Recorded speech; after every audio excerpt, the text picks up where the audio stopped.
開けれない。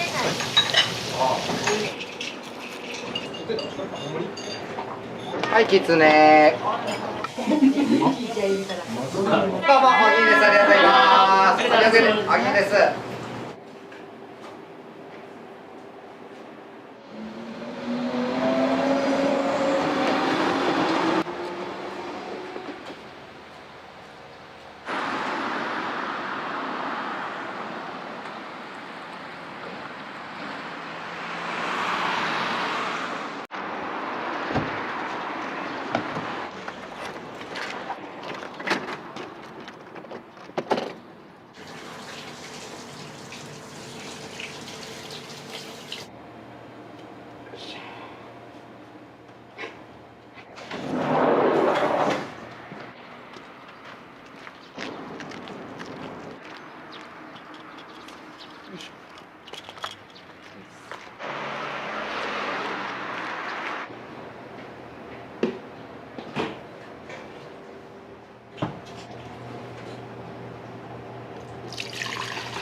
肉うどんのとか、肉ぶっかけの肉系のやつですね。もう味付け最初炒めながらやりよったんですけど、煮込みに変えてちょっとやっていきましたね。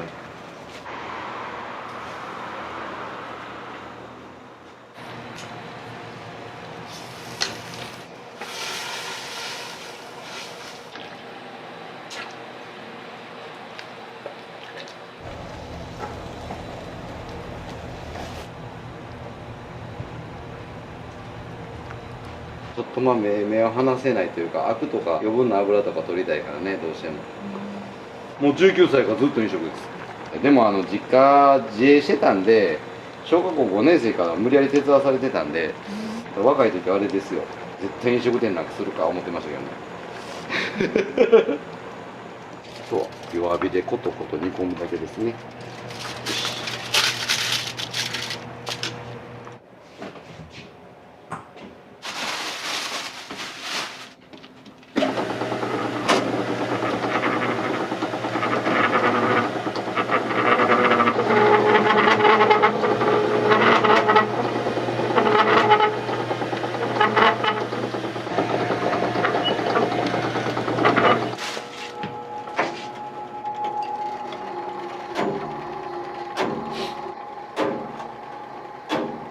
これ麺鍛えてます。コシを出すために。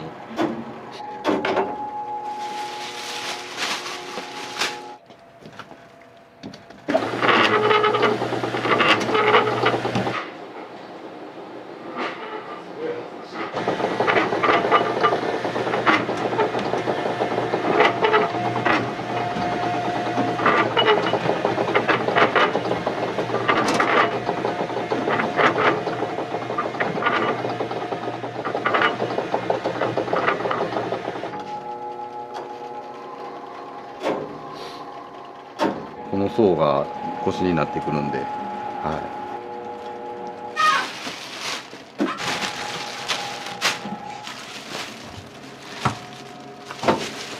い。よいしょ。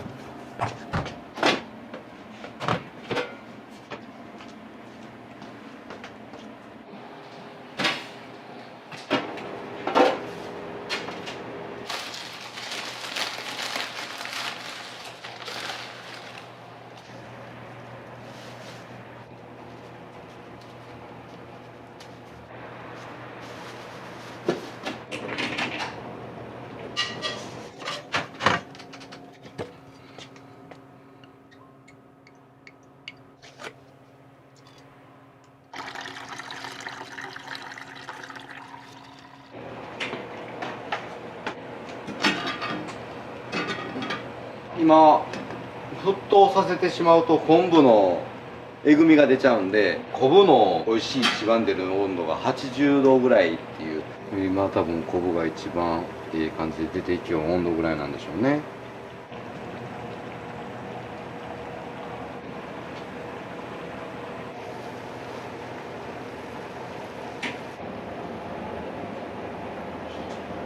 あとはひたすらアク取りですね。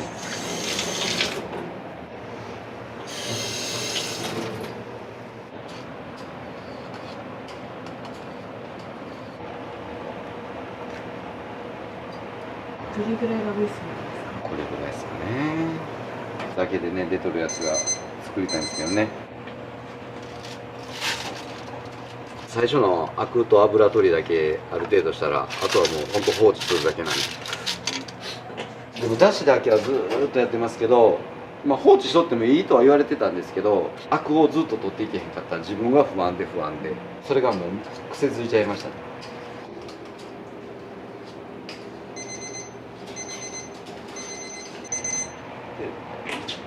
もう今からちょっと10分寝かしてる間にさっき測ったみりんと醤油とか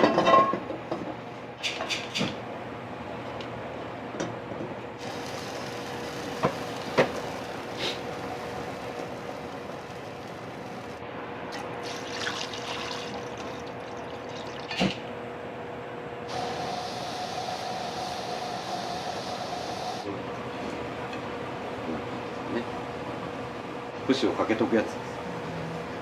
串の湯切りっていうんですかね。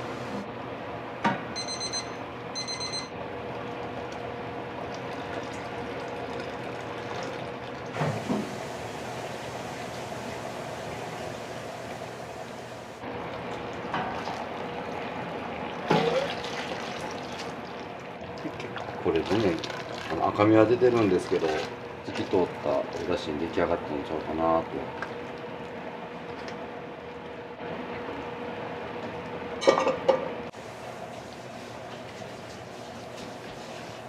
さあ、一番いきます。行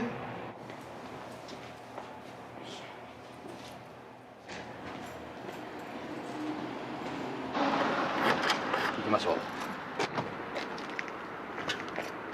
どうしようか思いましたけどね、コロナ前に退職して店出したい時期にはコロナで出せず2年半ほぼ無職状態ですからね。収入ないから大変やったね。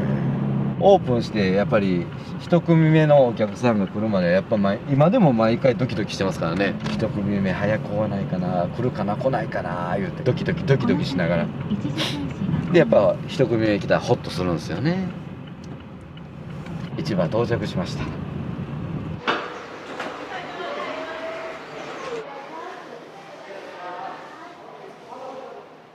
何キロしましょう。1キロ。1キロお願いします。あ、徳島になる。いいですよいいですよ。いいですか。いけます。はい。ありがとうございます。徳島のやつです。はい。はい。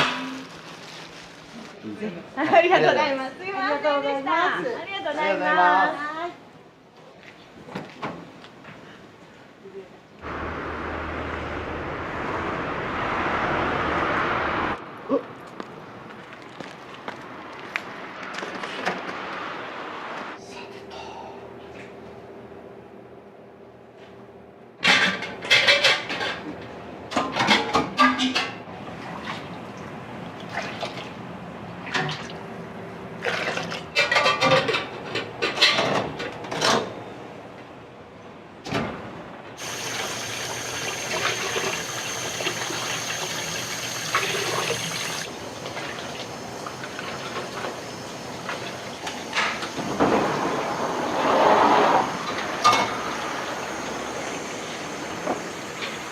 いいでしょう。冷やしてます。冬場はね、天然の冷蔵庫で一回閉めた方が味が締まるんで、そう伝えるんですけど、一回閉めてからぬくめた方が味が締まるっていう感じですかね。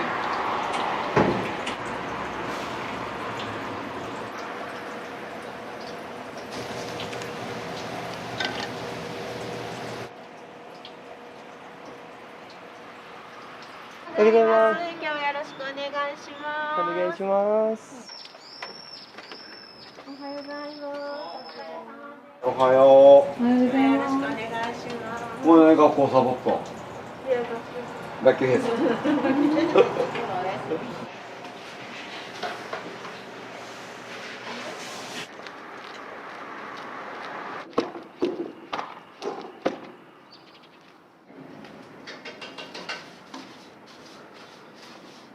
週末土曜日にだいたい次男の4年生で日曜日に中学校2年生の子かなっていう感じですかね。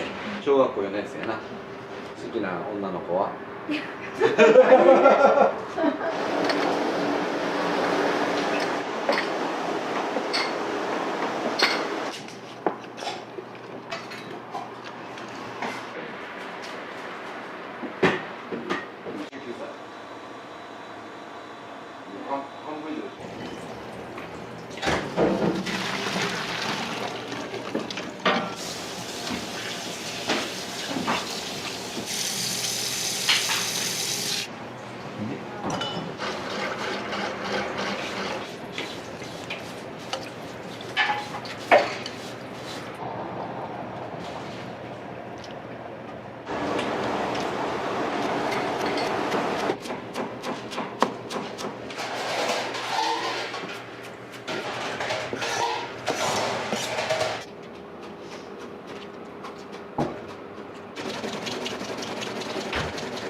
はいどうも。おはようございます。おはようございます。創業43年ぐらい勤めてるお寿司屋さんのおかみさんです。うちのおかんです。これは今日は何を持ってこられたんですか。いなりといなりと塩巻き。上巻き。今から作るんですこの子が。今日休みだから秋に持ってきて。じゃあ行ってきます。あ、いってらっしゃい。頼んだね。いします。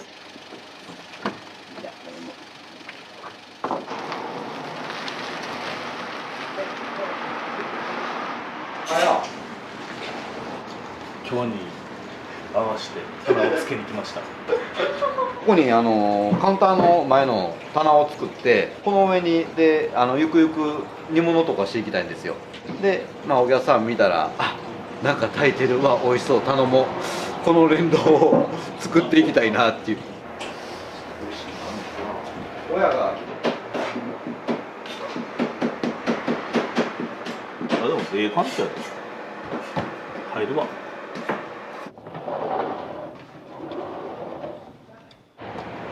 きつね2日間炊いてるんですよ。これで1日目のやつが終わりで、次に1回冷やし込んでからまた火入れて味をもう1回入れ直すっていう2日間かけて炊いてますね。きつねをゆっくりと。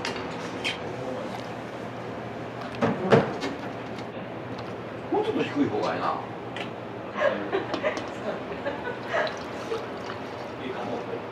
うん、ええで。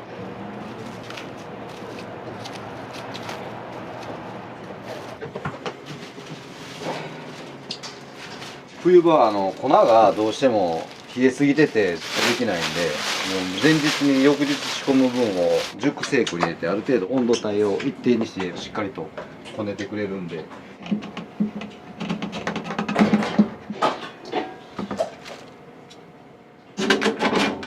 で塩水ですね。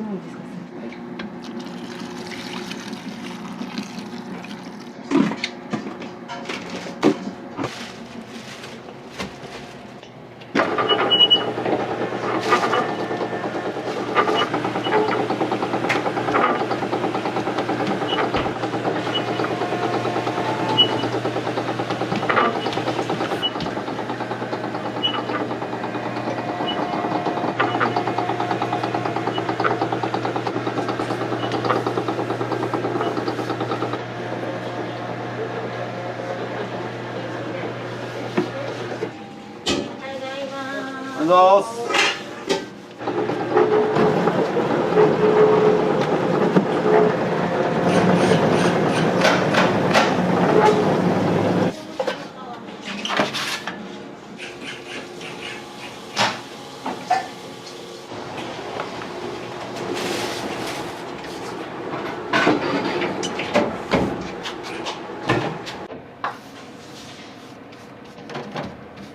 この水跳ねが一番嫌やったよね。オッケー、話してオッケー。オッケー。はい。跳ねてるやっぱり。ちょっと雨降ったんよ。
カットしとってほしい。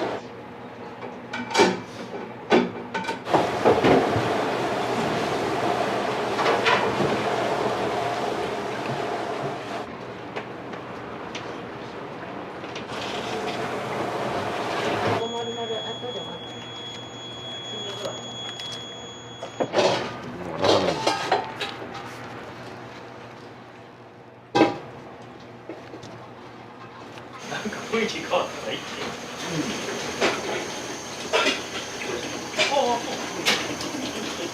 準備してた。しゃもじ探してあったね。高町の上町っていうところのお米で寒暖差の激しいところで作られてるお米なんですけど、でも美味しいんですよ。本当にお米美味しくなかったら嫌やな思ってそれを使ってます。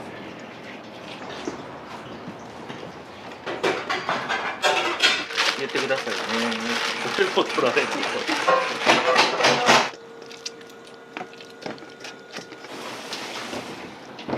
これラッパね。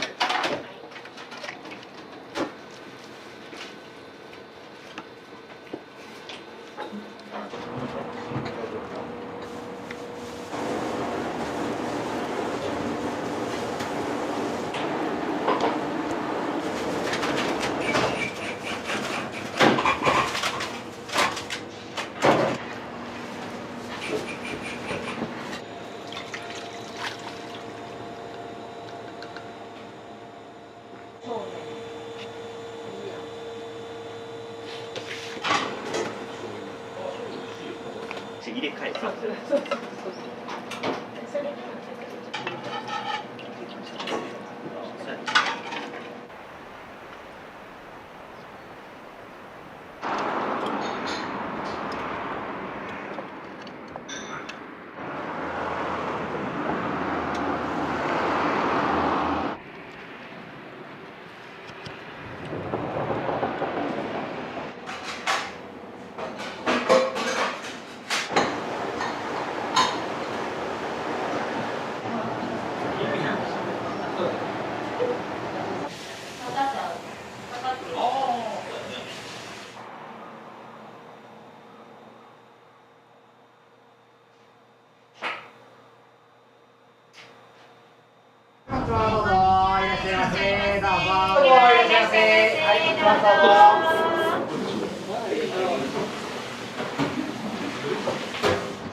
じゃあ例の方に半熟卵、上の人って大丈夫ですか？はい。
はいきつね。はい。お待たせいたしました。きつねにいなりです。ね、おやす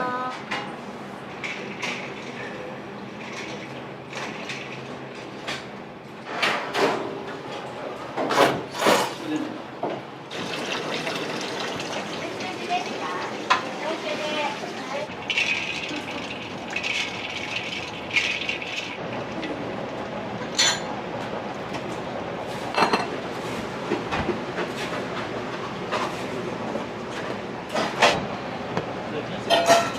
うん？それ。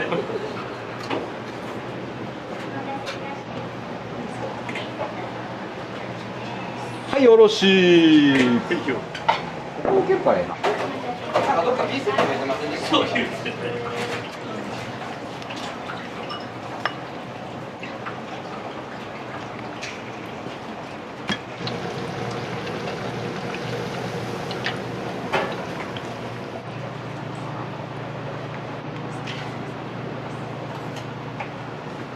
お待たせいたしました。ビーセットです。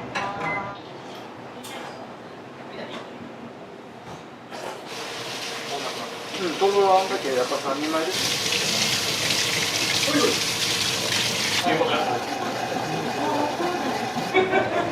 ぜひこう言ってください。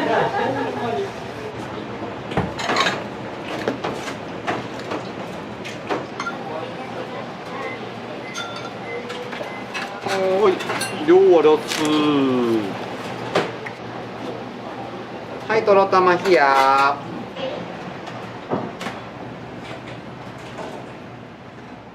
よし。シュー。お先にとろたま冷やとご飯ですね。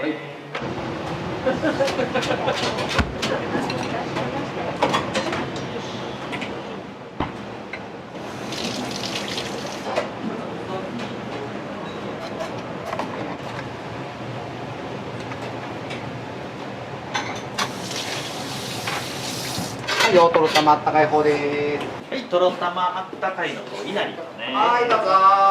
お待たせです。じゃあまたお好みで天かす入れてください。はい、どうぞ。はい。いいです。あのぶっかけあったかいやつね。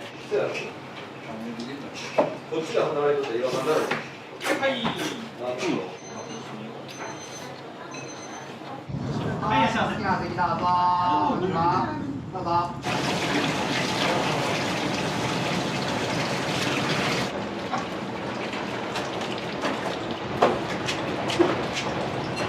だしは？だし。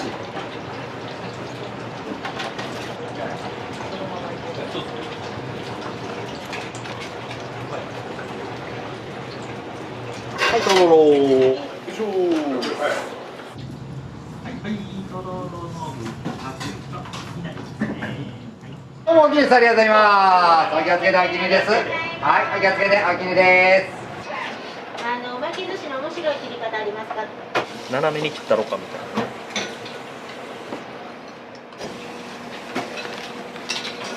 お疲れ。土台だけやったらありますけど。スポンジだけど。じゃあ、ほとんど出てますね。はい。何円？あ、どれで一番いいかちょっと。はい、こんにちは。どうぞ、いらっしゃいませ。どうも。はい。はいはい。ほい。天丼2丁ミニうどん。で2点うどん。はいよ。天丼ま。天丼2丁と。は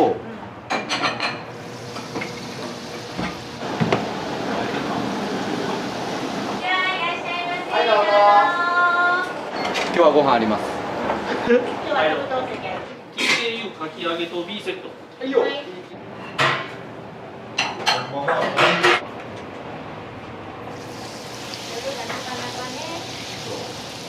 それでは開けれない。丸々一日と体が持たないから。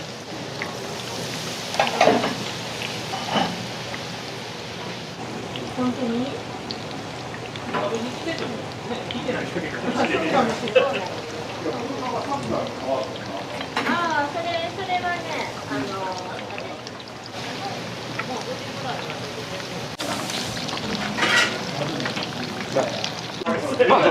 マフラーないからね。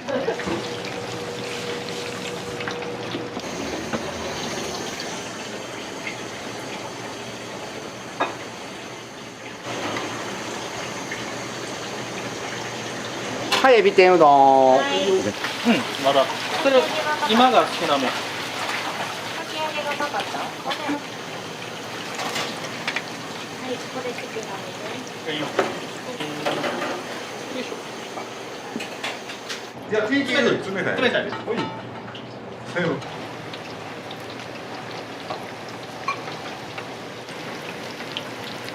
はい。少なめでいくんで天丼。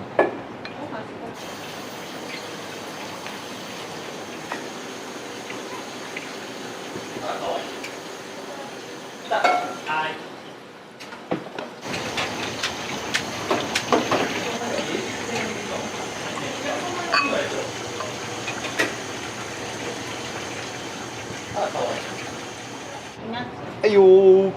一個ずつに分けてた方がいい。はい、ミニうどんね。はい、お願いします。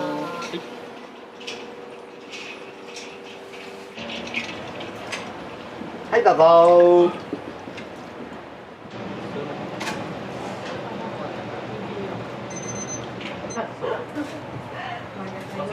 はいよー。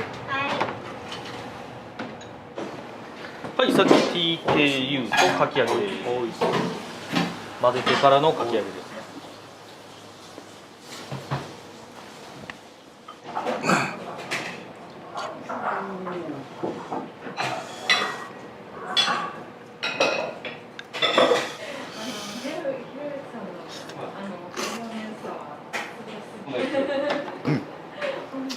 美味しいです。まだ4。もうお気に入りはこれですね。TKU に。ちょっとこれは特別なんです。で働いたら絶対使いますね。そうなんです。かき揚げ乗せてもらうバージョンはちょっとトッピングというか。はい、ありがとうございます。これが最高なんです。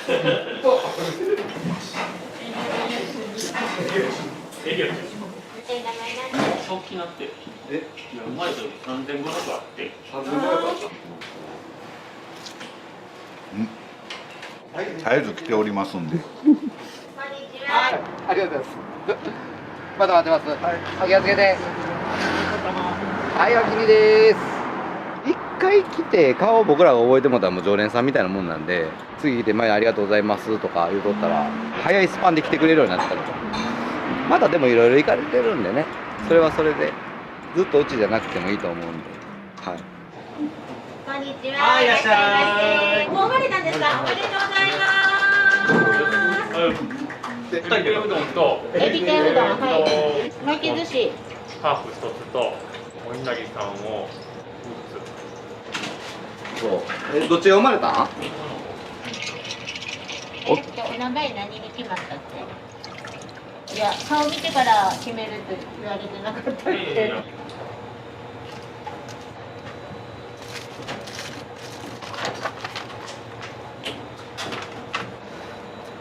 うわ、かわいい。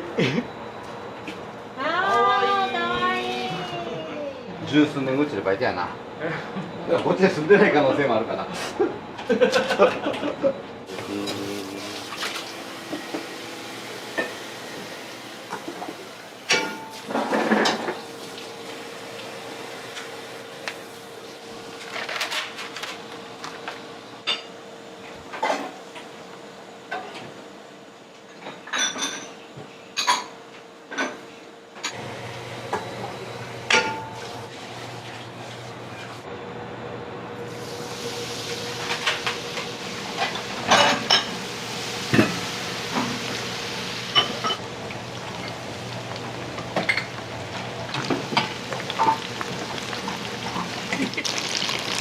ごめんなさい。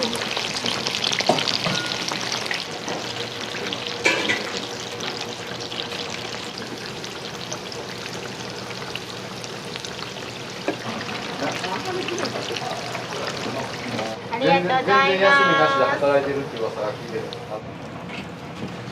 はいはい。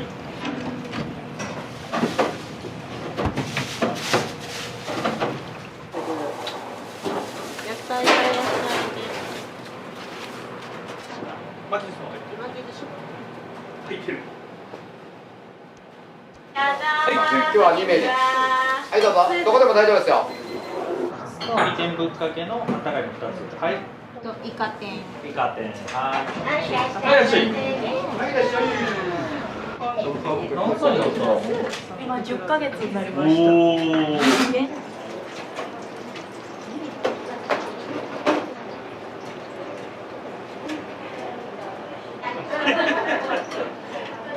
ABCM ができたよ。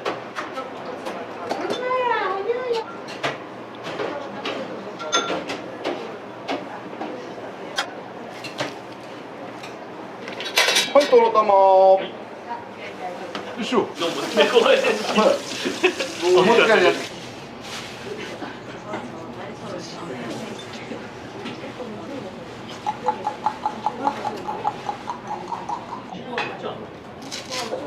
イカイカ。イカな。どこで？こっちの方。こっちがなんでかな。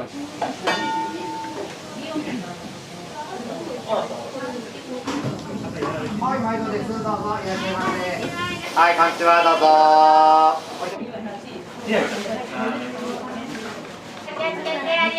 どうも、おぎんです。ありがとうございます。おぎんです。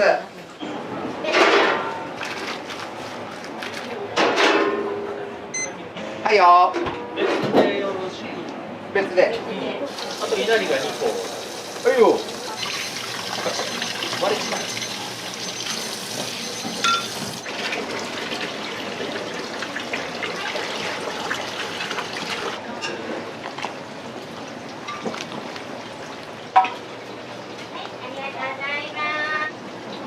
うまかったですか。やったー。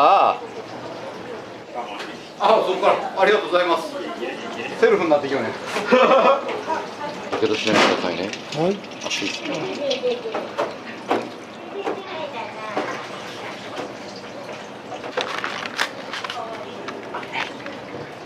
はい、お持ち帰りね。はい、すいません、お待たせいたしました。こちらに。熱いうちに持って帰って。そうそう。ここで作って。はい、お気に入りです。どうもー。また来ます。はい、気をつけてね。はい。多分できて1週間2週間ぐらいに来させてもらってから月に1回とか来させてもらってる感じですかね。店長も奥さんもすごいいい人なんで喋りやすいですし雰囲気はすごくいいかなと思います。うどんもコシがあって僕冷たい方が結構好きなんですけどだしごと全部すすってしまうぐらい美味しいです。ね、今リハビリも頑張ってるっていうのは聞いてるんで、ね、しびれ早く落ち着いてもらってまた夜の営業もしてもらえたらなと思います。夜来てちょっと一杯したいなぐらいのところがあるのではい、すいません、ありがとうございます。はい。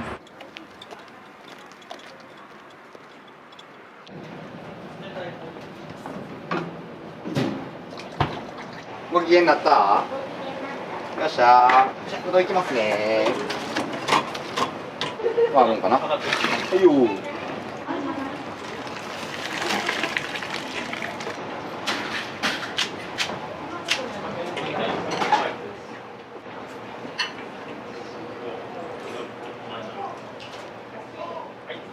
もいや、なんか、終わったなって思って。いける。そうそうそう。なんか炊き物しようかな。お待たせいたしました。はい、天ぶっかけに巻き寿司の方。エビ天みたい。美味しそうですね。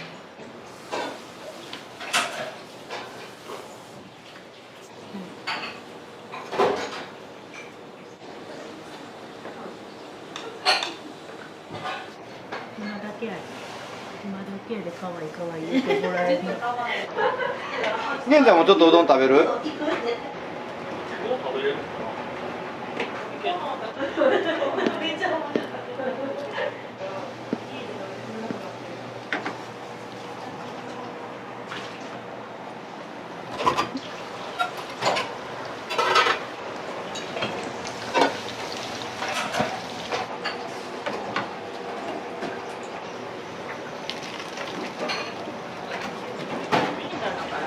うん、いや、うん、ちょっと時間かかるから。ケンちゃんのわさびたっぷり入れとったらええんかな。はい、あらー。食べ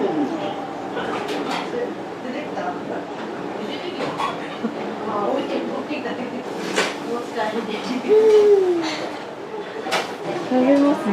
食べますね。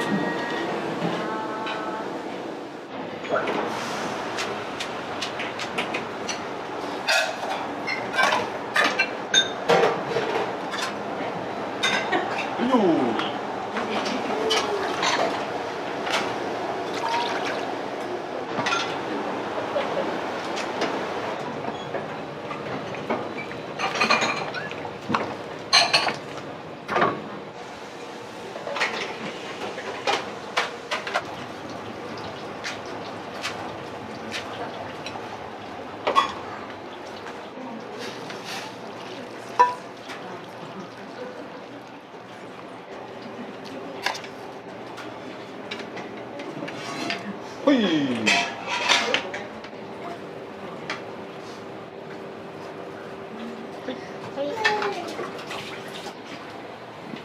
い、お待たせいたしました。はい、どうぞ。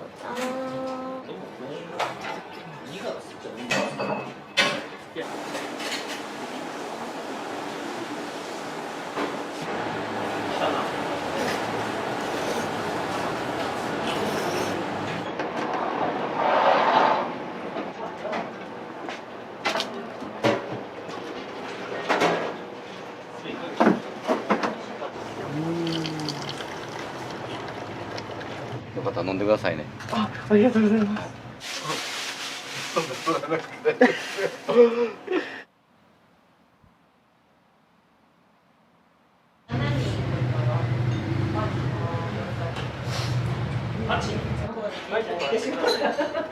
音があるや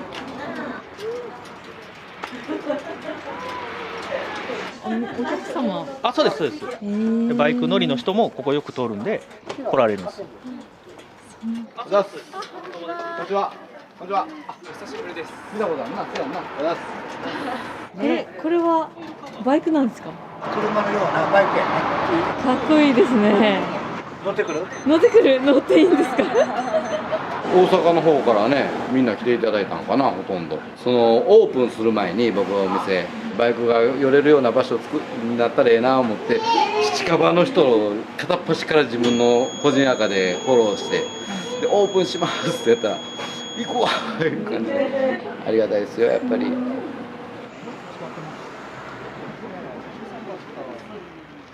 ありがとうございました。ありがとうございます。ごちそうさまでした。ありがとうございます。で、B セット。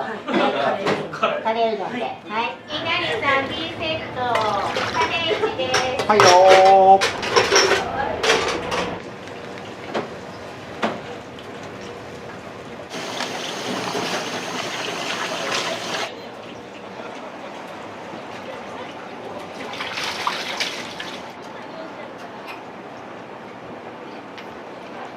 はいよ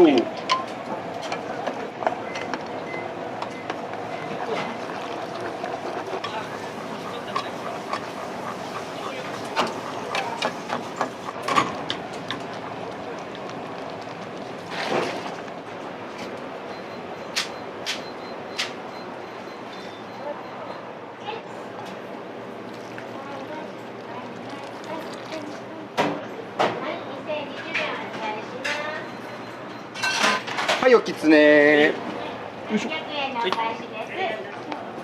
俺がそっち行くの。俺がそっち行くの。やりにくい。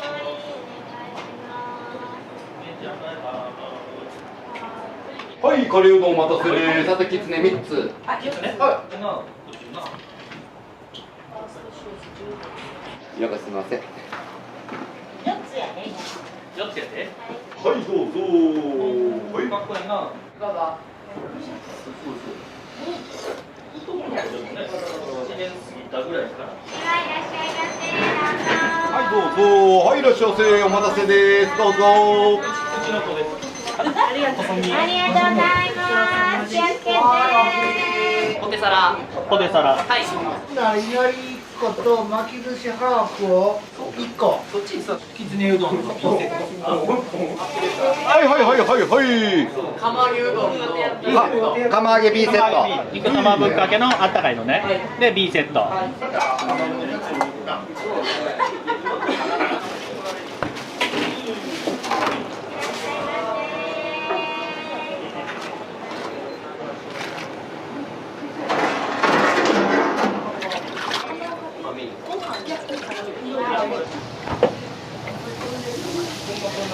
ポテサラ一つ入ってる。あ入ったはい。はいじゃあお願いあ出たもんね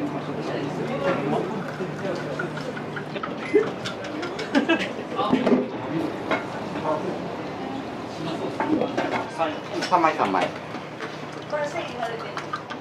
あうまいね前やね何やね。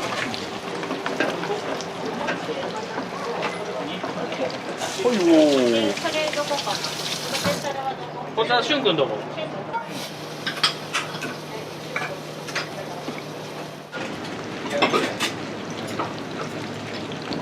はい、お待たせいたしました。ポテサラです。ありがとうございますポテサラめっちゃうまそうよ。美味しいです。これポテサラなの？そうなんですポテサラです。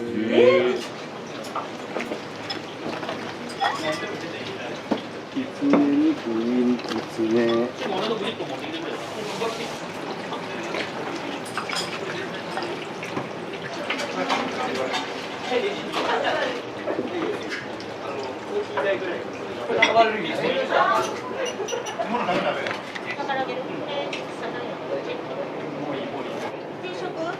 いや違う違うはい釜揚げあくびね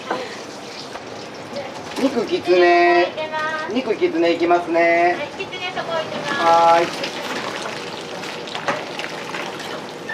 その前に釜揚げ先出まーす釜揚げねはい。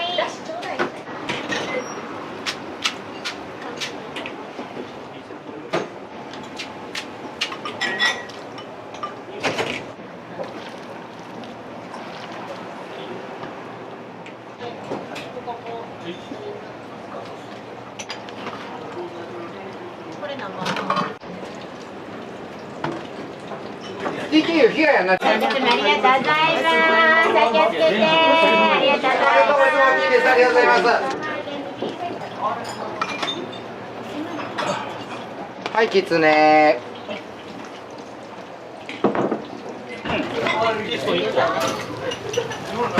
好きなもん今から入れるって今からあげる。これ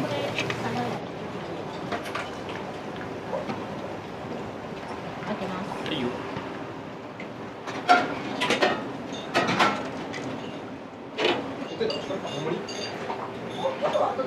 はい釜揚げあくびねはい。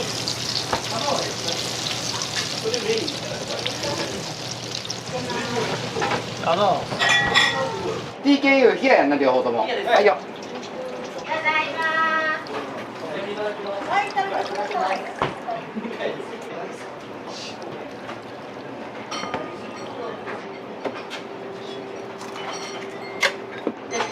はい TKU だいよいしょ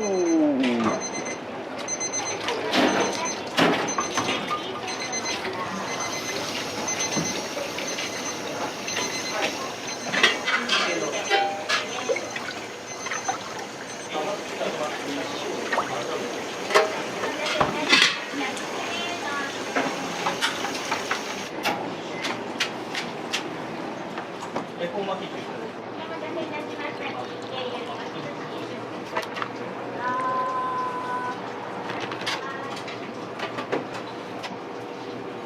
はいお肉ぶっかけはい。何番ですか。 11これ14はい TKU だい結構お待たせいたしました。きつねに B セットの方。はい。きつねうどんのそれもまた OK 自家製タルタルこれ単品14出しとしたもん閉めますよ。はい、お待たせいたしました。チキン南蛮です。どうぞ。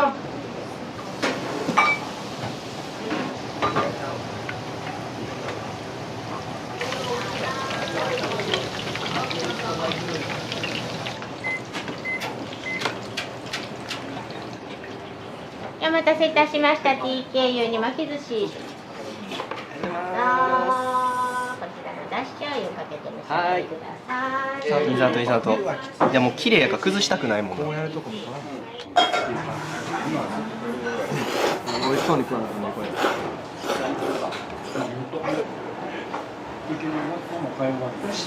美味しいです。美味しいです。うまいうまい。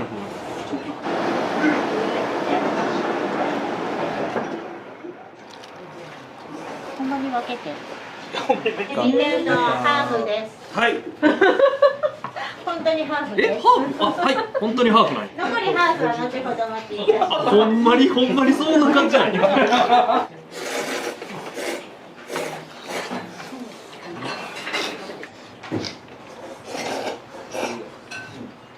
い、すいません、お待たせいたしました。肉ぶっかけに B セットです。めっちゃうまそうっす。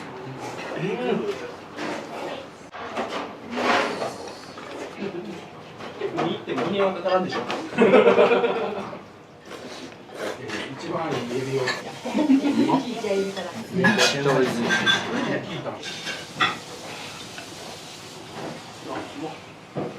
今日はな、ほんまここ最近何年か味わったことない緊張感とワクワク感を味わさせていただいてますんで、ヒリヒリしてますねほんまにもう、いやこんなドキドキしたんで、まあ前職おったらぶりぐらいちゃうかな。人生初初かもしれない。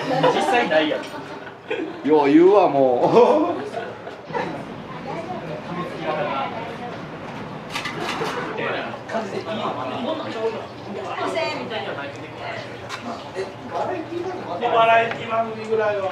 エビ天ハーフ出来上がり。あ、わかった。はい、すいません、お待たせいたしました。エビ天ハーフ。小エビが入ってる小エビがかわいいちぎれてますやん何々うちのうどんになんか文句あるん？エビがねちぎれちゃってるんですよねこれ。いやもう僕箸一口目のリアクション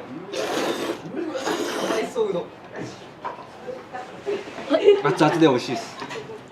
すごい遊び心が。いやいいお店ですよツーリングで目的地にしてここでお昼食べてそのままどっか走りに行ったりとかっていうのがまあルーティンになってますね。初めてやるでバイクとうどんが相性いいんで夏暑い時冷たいの食べれるじゃないですかで寒い時あったかいの食べれるし美味しいいや本当にもうこれうどんかっていうぐらい美味しかったです。はい。うどんやろ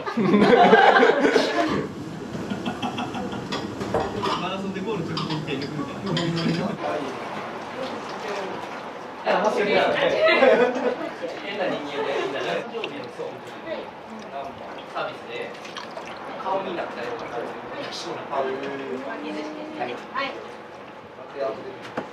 面白うどんそうやな。しゅんこ言われてんね。どうぞ。しゅんこ言われてんね。飯作ってもらいましたなんなら、いただきます。はい、これも。うん。やっぱ美味しい。これまたね、喉越しがいいんですよ。もちもち。なかなか他では味わえない食感です。麺のやっぱり熟成度合いがやっぱ違うかな。まあ讃岐の粉を使わせていただいてるっていうのも大きいんじゃないですか。卵。この半熟卵をね、そろり。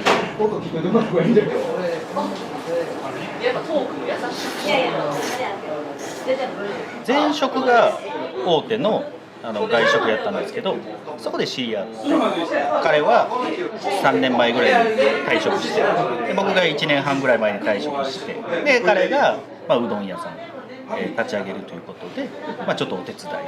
はいね、やっぱお店一人で立ち上げるととても大変だと思うのでサポートできればいいかなという老婆心です、はい、いいお店だと思います。皆さんぜひ来てあげてください。めっちゃ派手じゃないですか。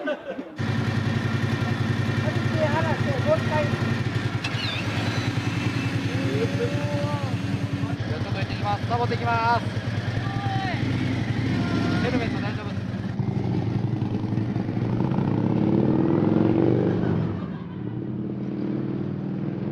その事務の方から、そうですそうです。私はもう全然したことなかったので、もう主人に鍛えられてます毎日。いや、もともとするとは聞いてたので、いつかはするんだろうなとは思ってたんですけど、こんなに早くなるとは思ってなかったです。辞めるって言われたタイミングで、いやもう退職届出したからって、えってそんな感じです。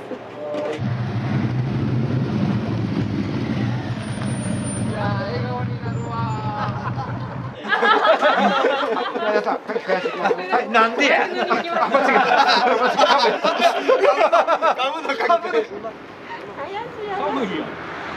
怪しなんで今から。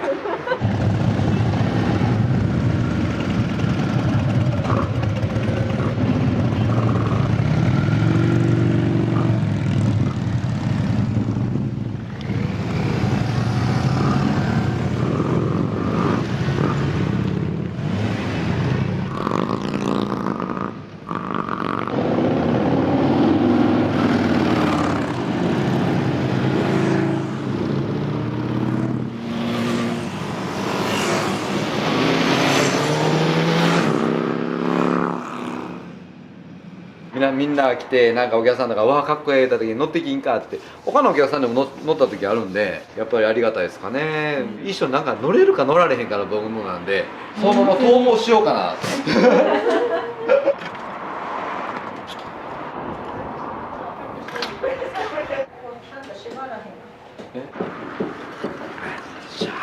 疲れ様でした。ありがとうございます。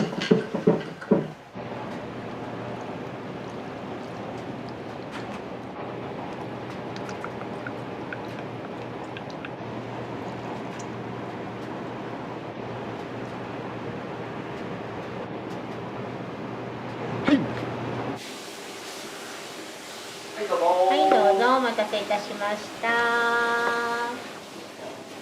くぐったての部屋です。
いや楽しみたいっていうところですよね。一つのことをやることに対して楽しくできる方法ないかな。僕ラッキーやなと思うのが、人との巡り合わせがすごい良かったなと思って、前職にしてもやっぱりその社長が現場におる時から入社できたっていうのもあって、その人の仕事姿見れたり接客姿見れたりとか、やっぱ人にはなんかな恵まれたなはもうありがたいですよね。でもそのお客さんとの距離感は常に近くで降りたいなっていう、真横に降りたいなっていう気持ちはずっとあるかなっていう。奥様もかなりおしゃべりして楽しく喋りだしたらね止まらなくなっちゃってやっぱ楽しんで帰ってもらいたいっていう、身近で折れたら一番やかな、楽しくやりましょう人生一回だけ。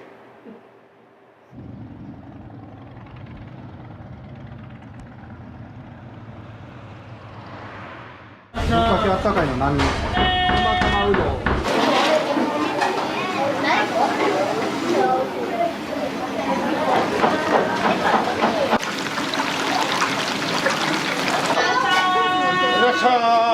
ごめんなさい、お待たせいたしました。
これ昆布、これいりこ。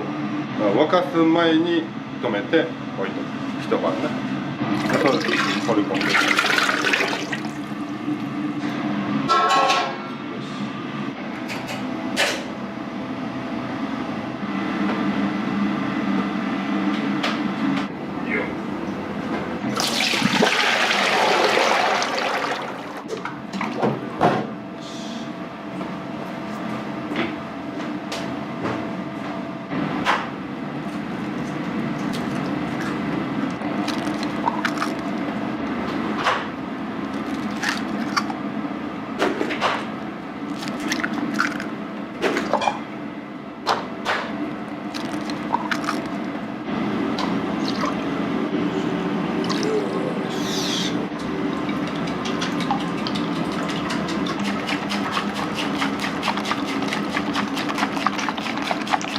これ弁当のだし巻き、弁当がたまに入る。今日6時に来るはずだ、多分。ちょっとでもな、全然できるところはしてる。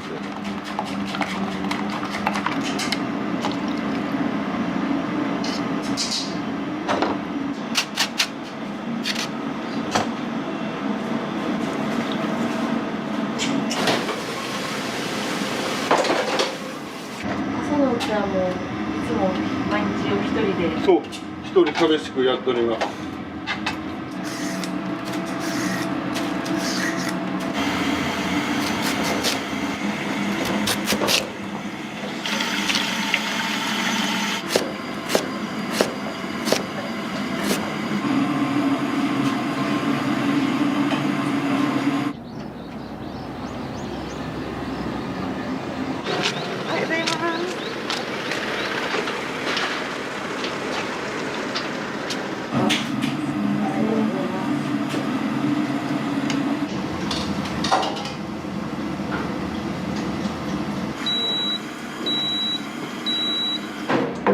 どれもうちょっときれいになっ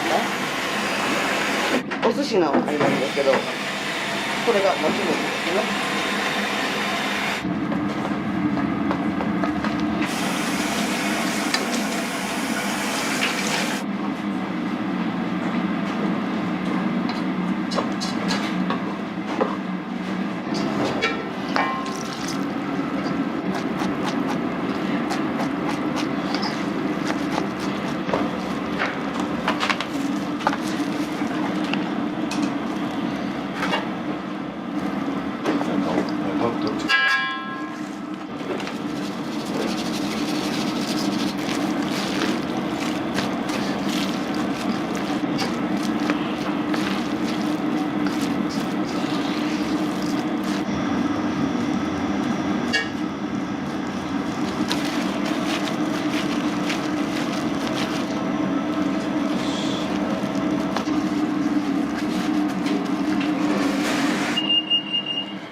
ちらのお店をお二人で始められたんですか？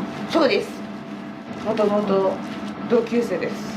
僕の方が若く見えるけど同級生です。いやいやいや、それはないわ。それはないわ。幼稚園から一緒やもんな。幼稚園から。幼稚園は俺記憶にない。小学校はある。幼馴染でじゃあお店を。そうやね。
ごめんなさい、すみません、どうしようも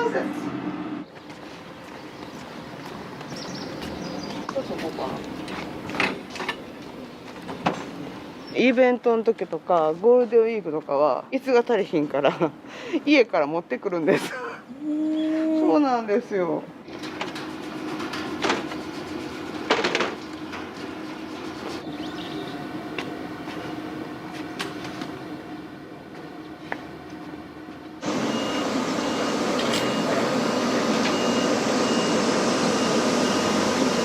ありがとう。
これあれ俺の朝ごはんやから朝ごはん食べらんなあかんやろ。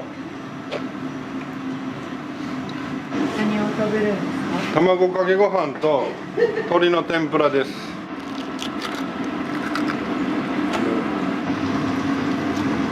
これだけ。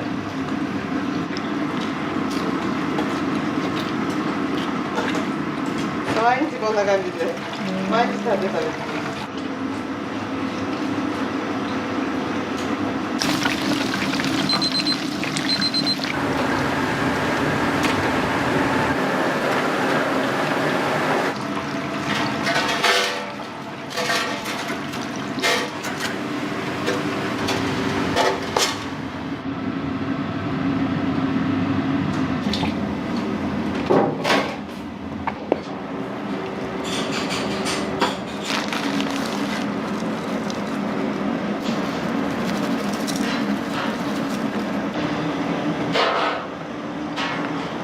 これはね、大葉とだしが入ってますね。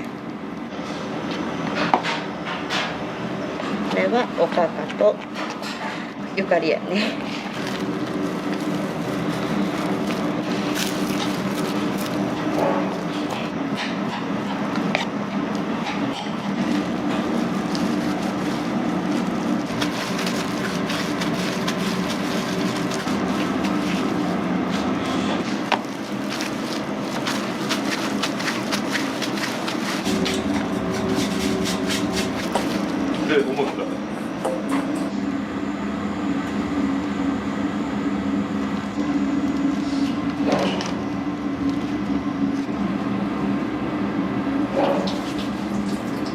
具は全部オリジナルですか？そうです。なんやね、いろいろ考えて作ってね、なんかこれはって人気がないやつは消えていったりします。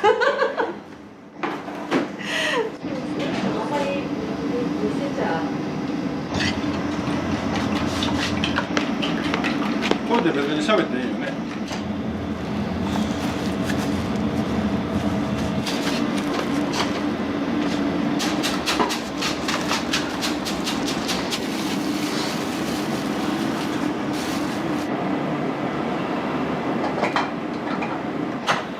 怖っ。目の前にほんまですか？くりくるぐらい入れてもらいました。あ、かましいな。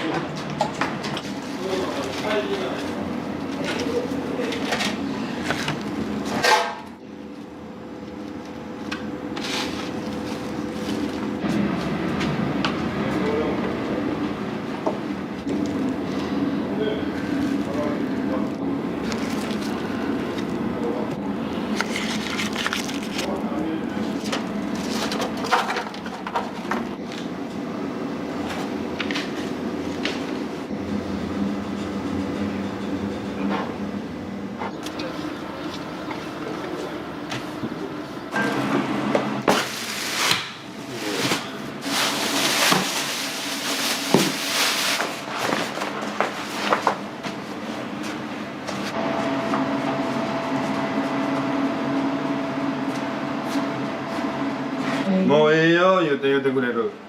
20年踏み寄ったら。足の感覚で。そうです。そういうこと。日によって違う。違う。全然違います。今日はええ感じです。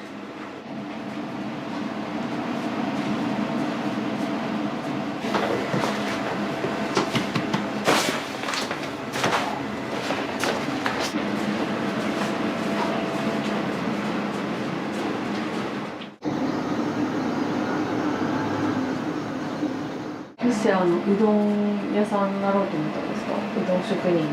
なんでやったの？だから27までこっちにおったからな、工場で働いてて、俺この工場で一生みたいな。香川県におばあさんが一人でおって、ほんで寝るとこさえなんとかあったらなんとかなるかな思ってでおばあさんにちょっと寝泊まりさせてくれと。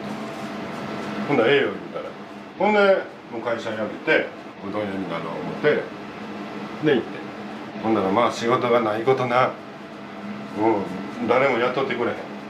ほんで香川屋が雇ってくれて、もう3年で辞めてしまうもんやったけど金もないしな。だから8年してまあちょうどその家賃安くてええとこあったから、ほんじゃここでしょうか言うて。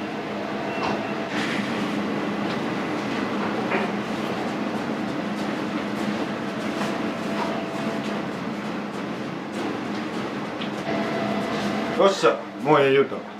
もういいですよ言うて。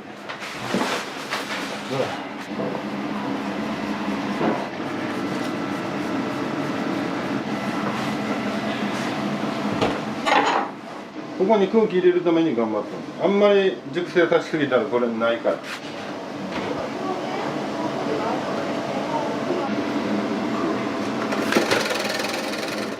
去年のゴールデンウィーク明けに俺行ったで、大阪友達と。美味しいですよ。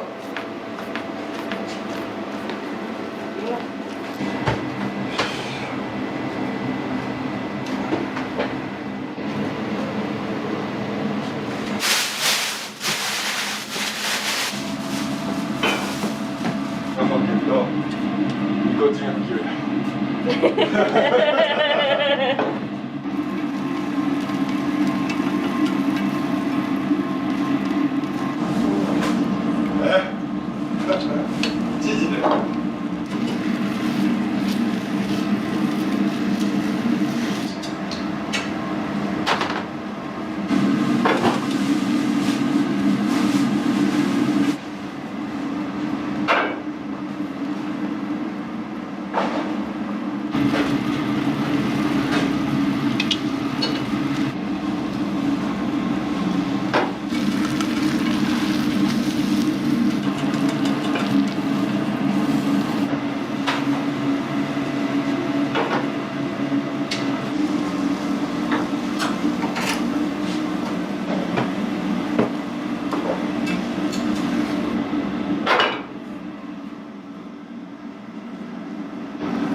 めちゃくちゃタイトだけど、私のね、匂い半端なくいいんですよ。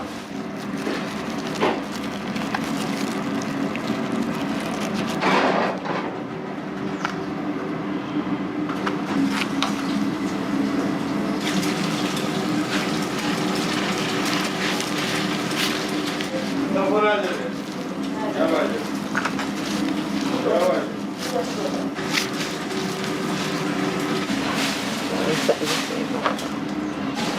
桜で。そうです。あ、ほんまですか。桜で。多分。魚の加工品とか買い方が。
卵ははいはい。チ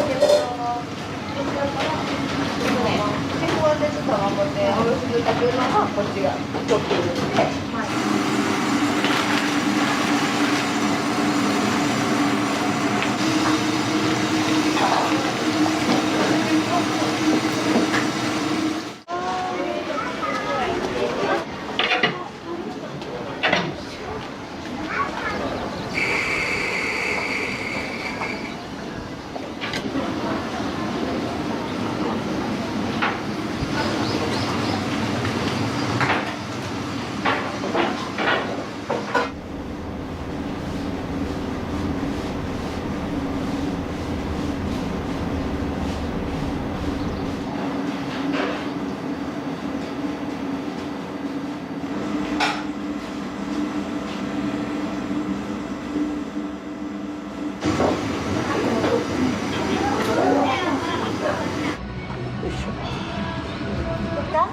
明太子バター一つと。サイズは波大盛りと小盛りございます。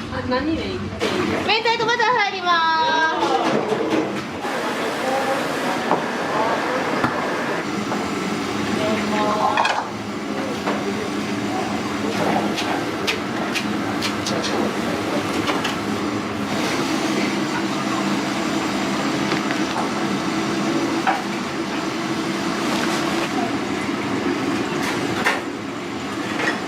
はい、明太子バターのお客様お待たせいたしました。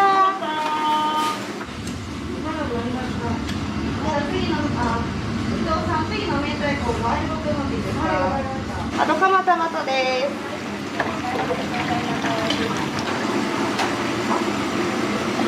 どうぞ。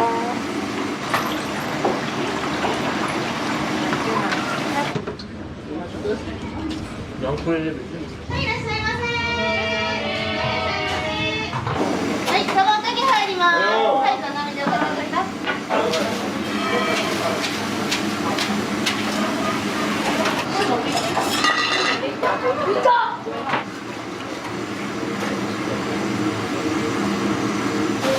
はい、きつねうどん単品のお客様、ごめんなさい、大変お待たせいたしました。熱いです、気をつけてくださいね。はいよ。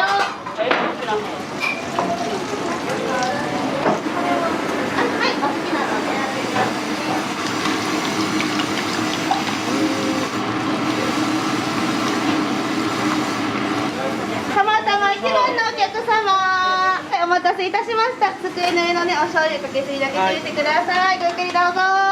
好きですのでね、気をつけてください。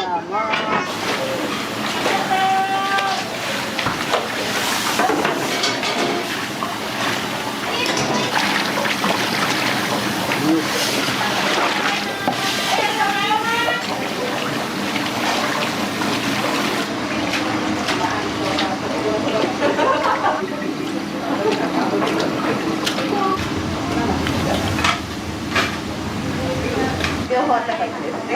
はい、ありがとうございます。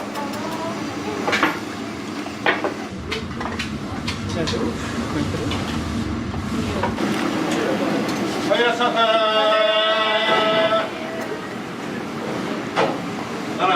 はいよ。じゃあごめんなさい、お待たせいたしました。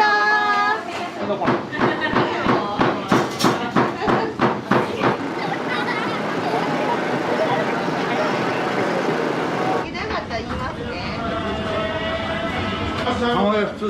卵2つ。お父さんです。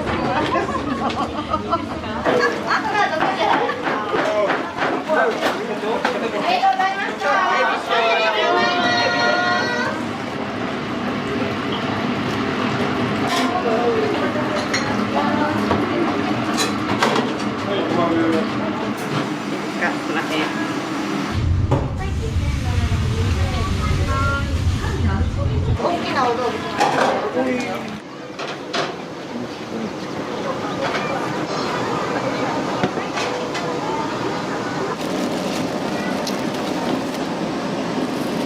うん、最高や。最高や。コシもあるしね。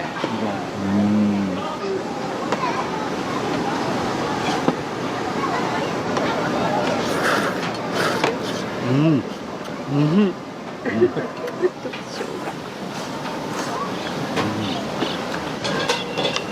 ただきます。長いんですよね、これがまた。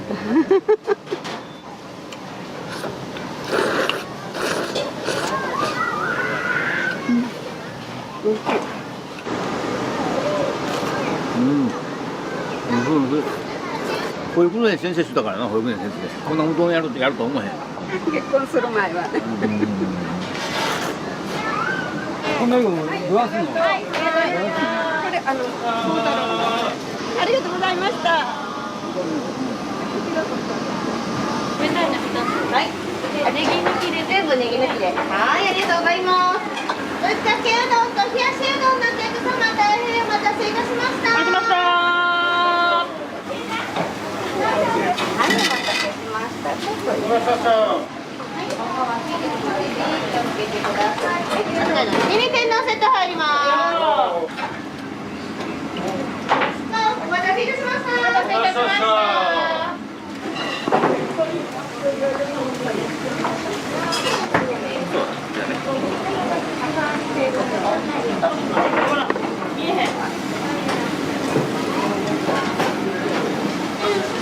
はい、すいません、お待たせいたしました。よかったらお子様のお椀とかありますからね、ご利用ください。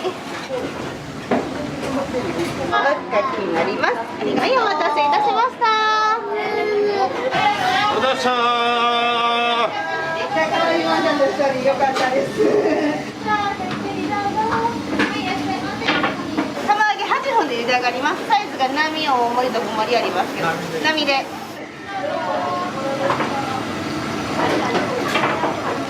できたらね、またお呼びしますからね。はい、どうぞ。ありがとうございます。ありがとうございました。釜玉サイズ。ありがとうございます。はい、釜揚げがお一つですね。はい。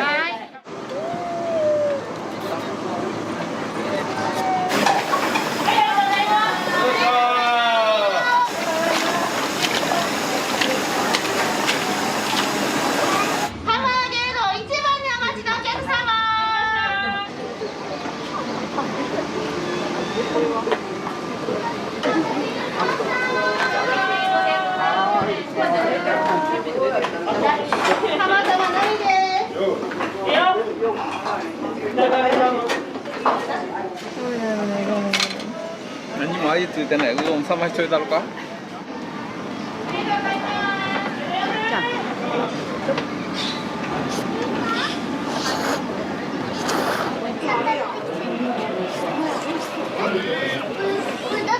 メニューはいつも釜揚げで、この人はいつもきつめ。奥さんはいつもきつめで。はい。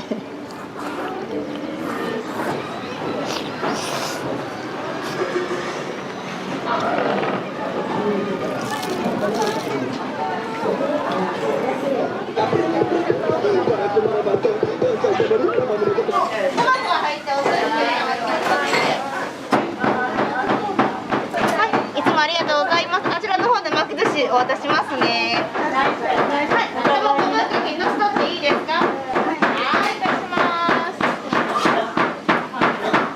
日替わり定食の大盛りの一つです。お会計1010円です。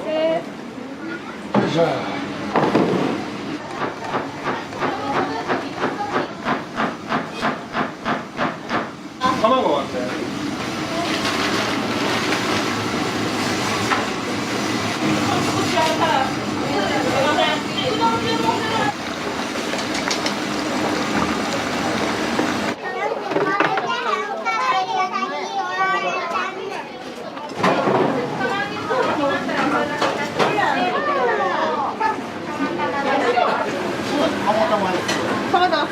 は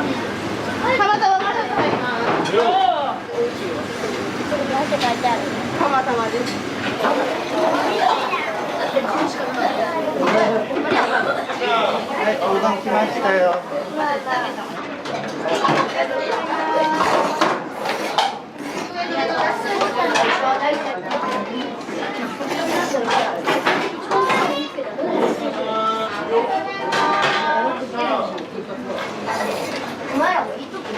僕はかけと釜玉が好きです。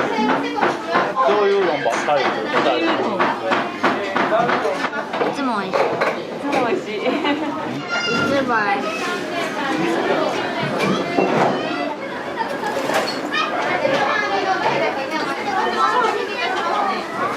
絶対塩じゃないから何も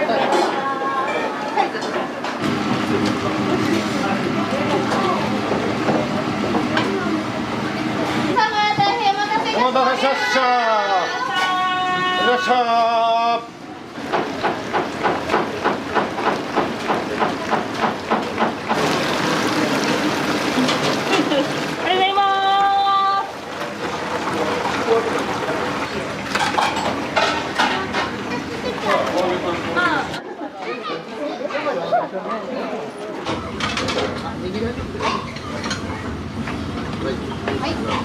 以上でよろしかったですかね。はい。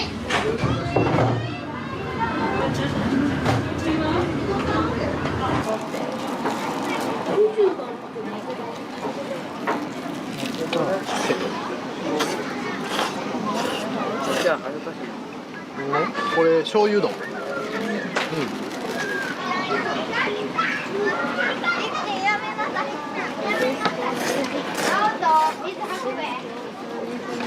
しっかりコシがあって美味しいです。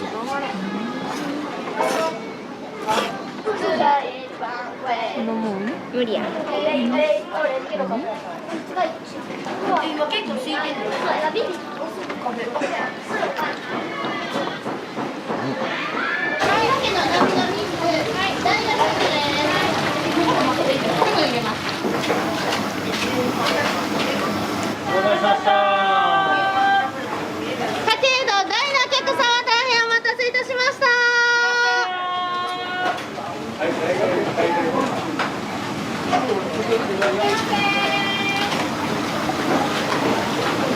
一緒にのしときましょうか、鮭うどん何かね。はい、お待たせいたします。ごめんなさいね、待ってもらってありがとうございます。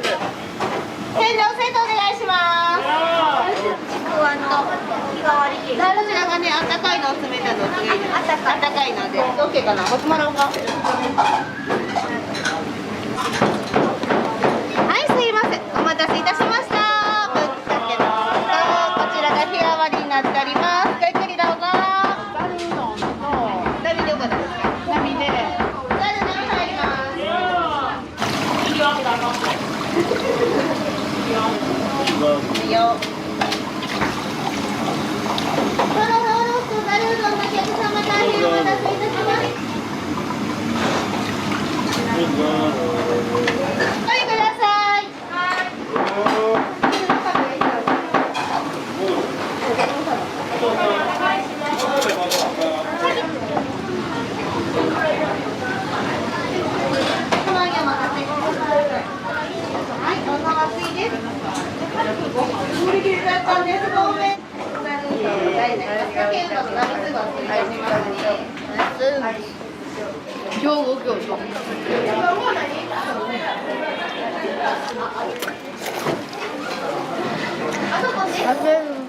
今日はイベントで来られたんですか？そうです、ドロンコサッカーで。あ、ドロンコサッカー。目見えなったし、口入って飲み込んだし。めっちゃ怖いね。うまいわ。ドロンコサッカーって言ってます。ドロンコサッカーで。美味しいです。美味しいな。天ぷらがサクサクして。終わった。次これ説明。今のから食べた。美味しかった。めっちゃうまい。めっちゃ美味しかった。イエイ。こ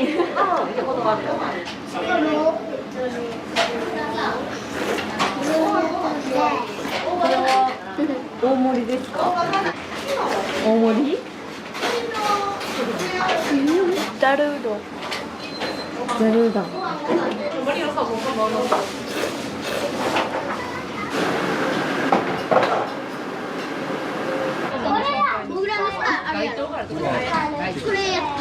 かけの特盛りを一つ。はい。いらっしゃいませ。はい、いらっしゃいませ。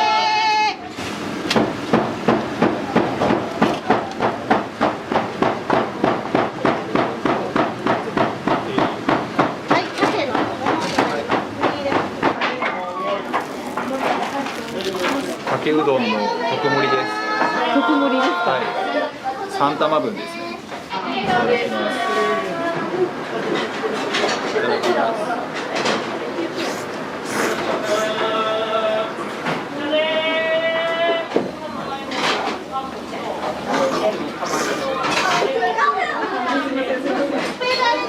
すごく美味しいです。麺が美味しい。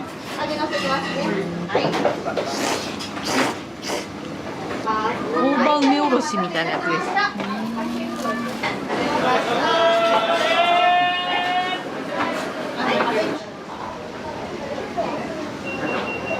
きつねうどんととろろ卵ぶっかけ。温かい冷たいどっちがいいですか？温かい方で。ミニ天丼も。ミニ天丼単品入ります。揚げ終了します。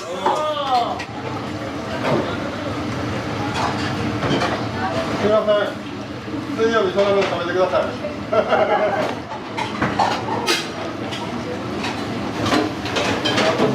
片付けに入ってます。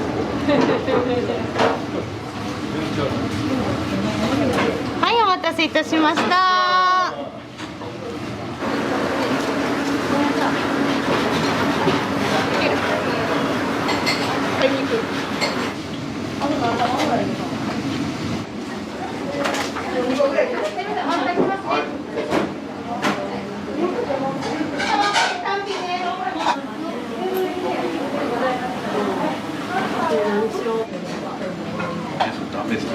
ごめんなさい、お盆暑いですのでね、気をつけてください。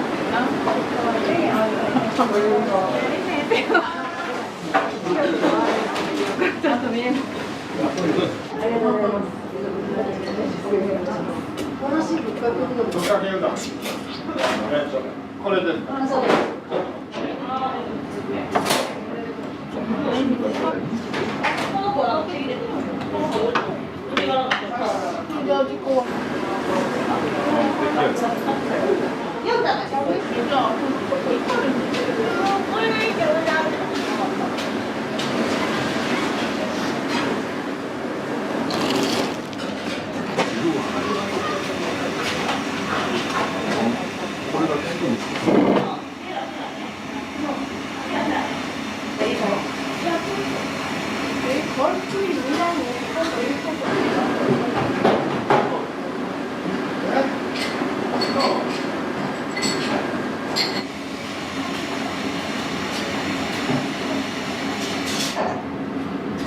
ありがとうございます。すいません、ありがとうございます。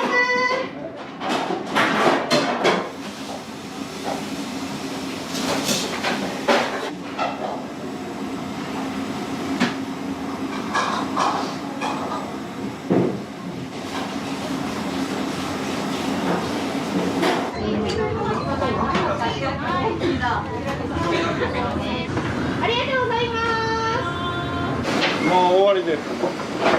営業終了です。ありがとうございます。もらいましょう。はい、すいません、ありがとうございます。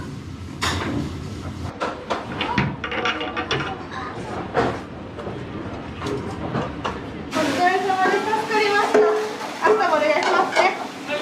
いつもよりね、すごいイベントやって。はい、お疲れ様でした。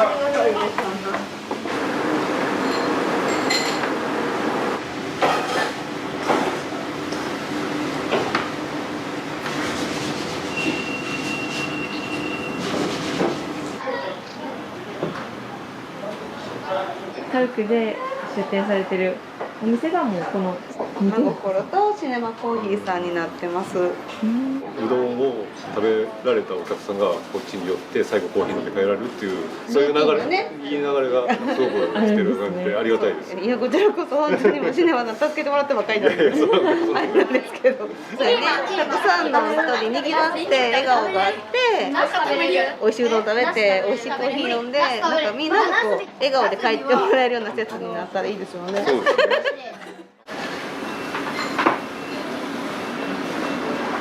だからおばあさんの家の近所でして、だからやっぱりそのおばあさん絡みの名前つけたいなぁ思ってね、いろいろ考えて。おばあさんへのそうや、思いを感謝です。そうそうやろ。ふっとな降りてきた。たくさんのほんまいろんなとこから来て美味しいなっていう笑顔がもらえるようなお店作っていけれたらなって、あの子のうどんとだしがなかったら私も一緒にしようと思わへんかったし、ほんまに美味しいうどんとほんまにだしで作るから、ここだけはね、ここしか尊敬することないけど、そこだけは尊敬できますいいおうどん作っていくんで、また来てください、食べに今後は大繁盛店ですそれしかないです。そうやね、そのために帰ってきたからな。はい、頑張ります。頑張りますありがとうございます。はいありがとうございます。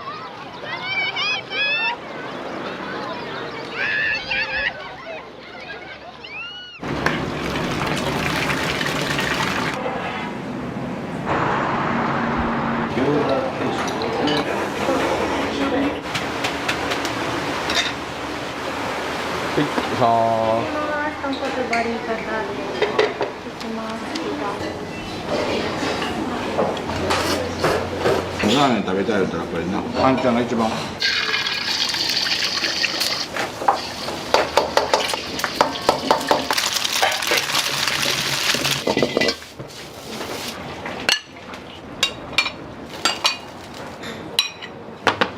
じゃあです。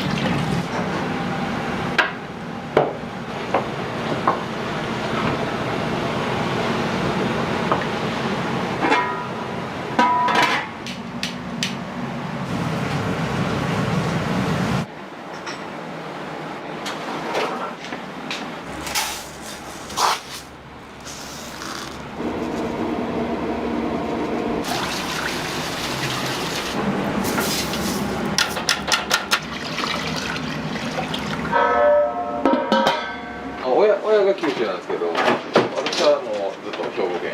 親は鹿児島ですよ。あ、鹿児島。はい。長浜ラーメンは福岡、博多の。あ、博多なんですか。はい、博多の方。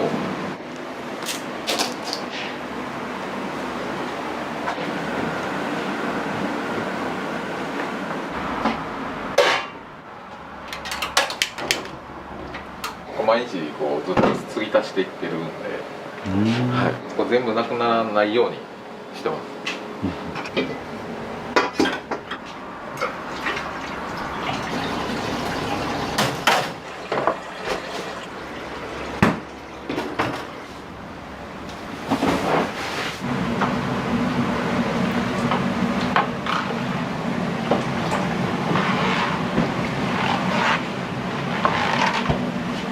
これがまあ沸いてちょっと30分ぐらい炊いたらこし出して、昨日の午前中にもやりだして、合計14時間ぐらい。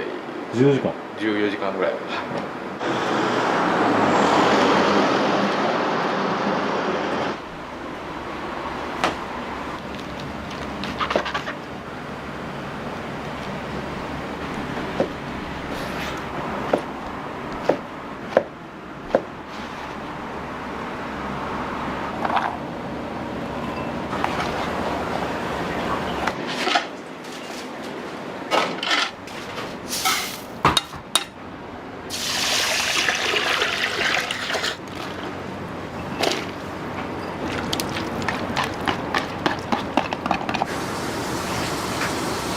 酒もらって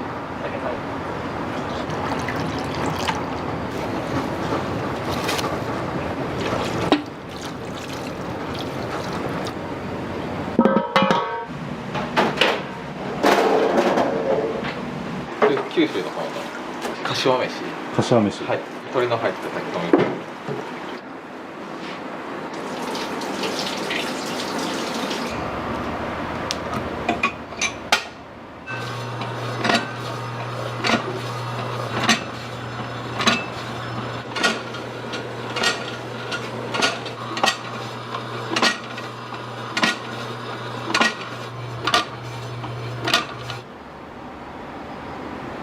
これ桃です。はい、国産の。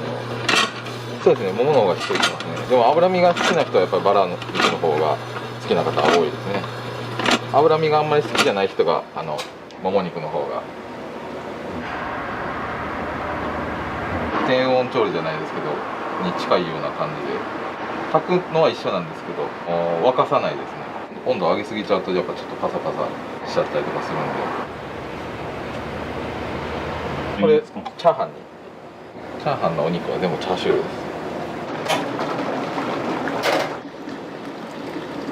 これがラーメンに入れる油ですね。でこれがチャーハンの油です。チャーシューを炊いて、そのお肉から出た油をすくったやつを使ってチャーハンを作ってるんで、はい、美味しいです。油もチャーシューで肉もチャーシュー。そうですね。はい。そこまでしてチャーハン作る人多分いないんです。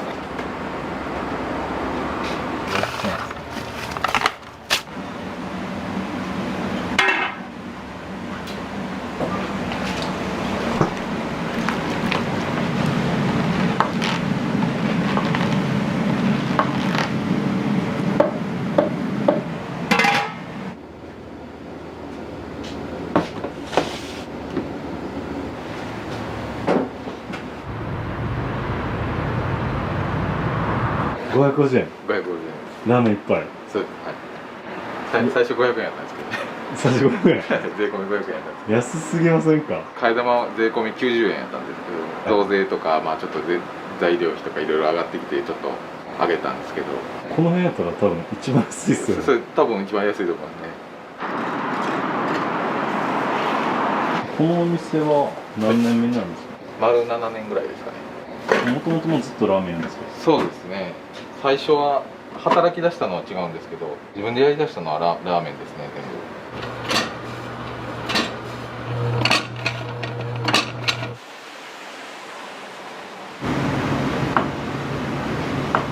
部。やりますか？やってみますか？多分混ぜれないですよ。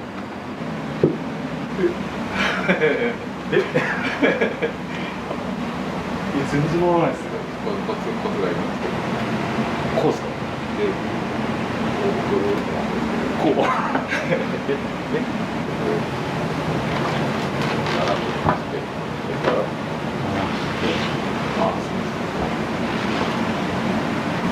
すぐ慣れますけど、初めてやったら絶対できない。最初だけちょっとグッと押して回して動き出したらもう片手で。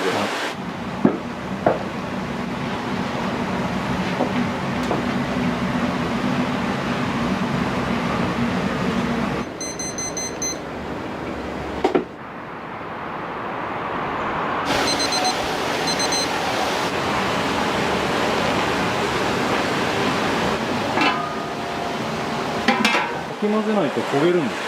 そうですね、そこが焦げちゃうんです。長浜ラーメンっていうのがなんかあんまりドロッとしてないラーメン、割とサラッとした方が豚骨だと思うんですね。豚骨と水としか入ってないですね。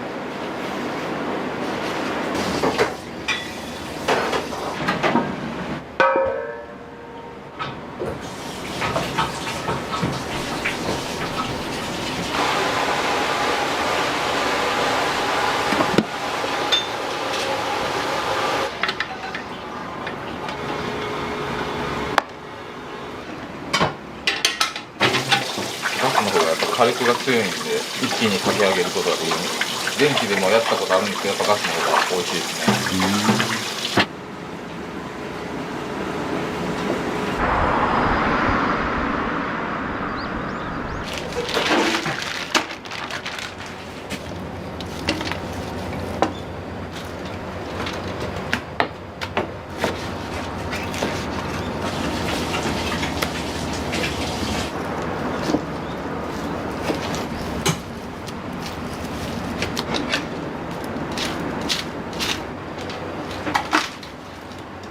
これ6キロですね。これ1日ですね。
取ってもらうスタイルで毎日お漬物6キロ分お漬物6キロ分、6キロ分6キロ分毎日、はい毎日なくなるんですか？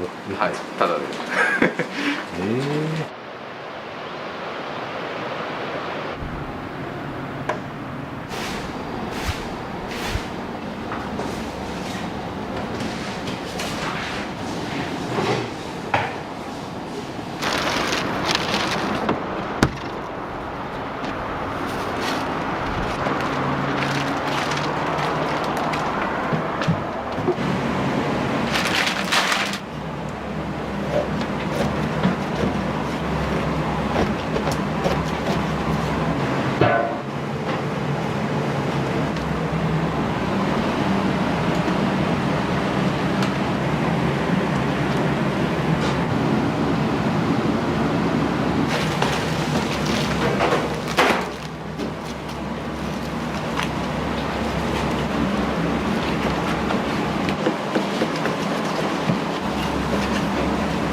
ってるんで、それがまあ砕けてこの大きさになってる。もともとは1メーターぐらいの骨の塊がいっぱい入ってるんですよ。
カウンター4。は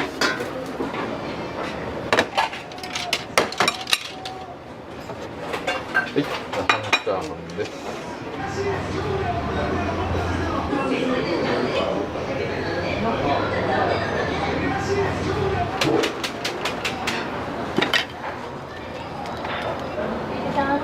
完成。のーよいしょ、カウンター7、チャーシュー。ごめん、柏いったら。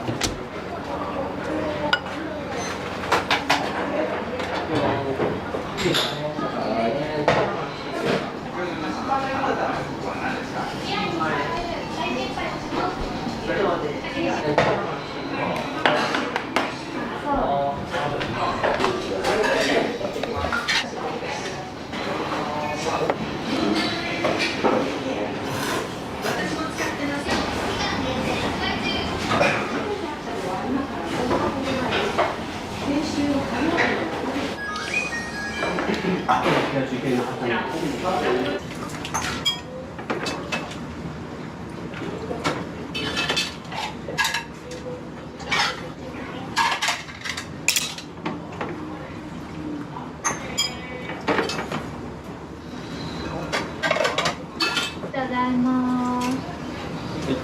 生味玉とバリネギ抜き味玉テーブル4。まーす。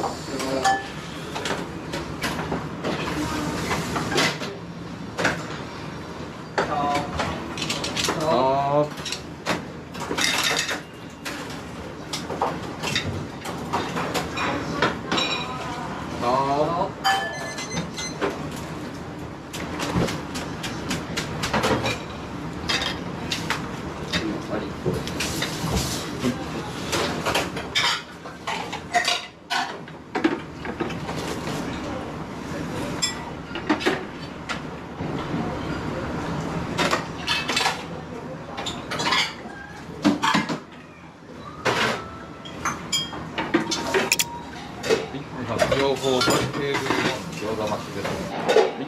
両方バリテーブル4餃子増しです。はい。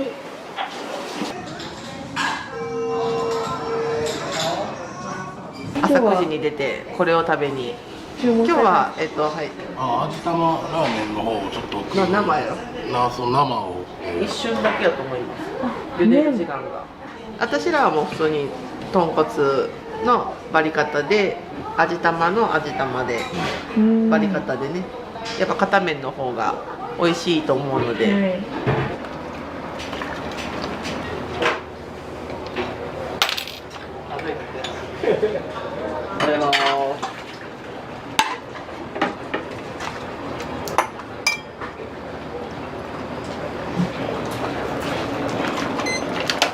出ます。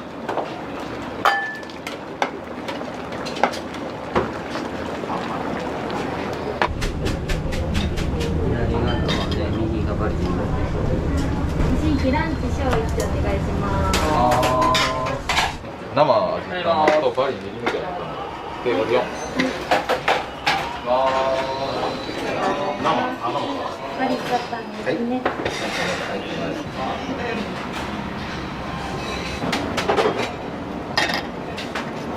バリ。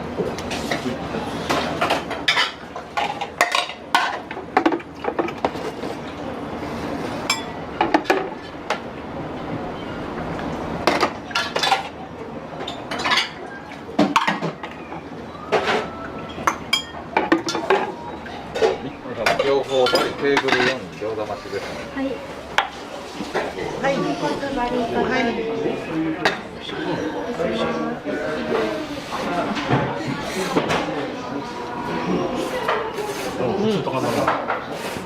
す。あ、美味しい。めっちゃゴリゴリしてうまい。これは来たかやるわ。美味しい。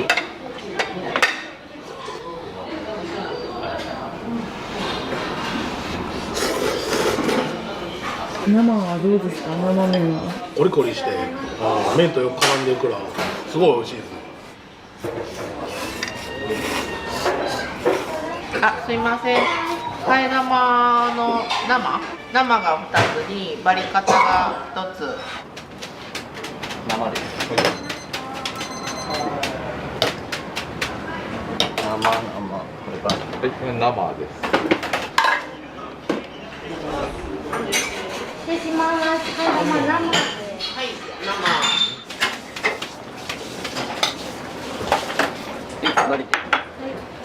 生はい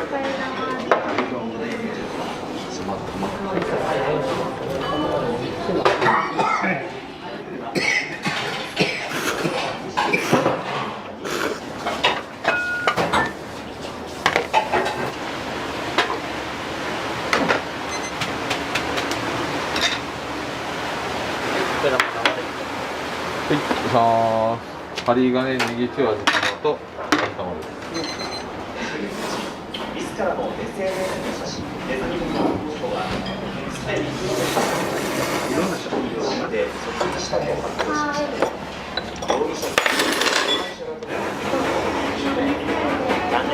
ご新規明太セット1とチャーハンセット注意ってお願いします。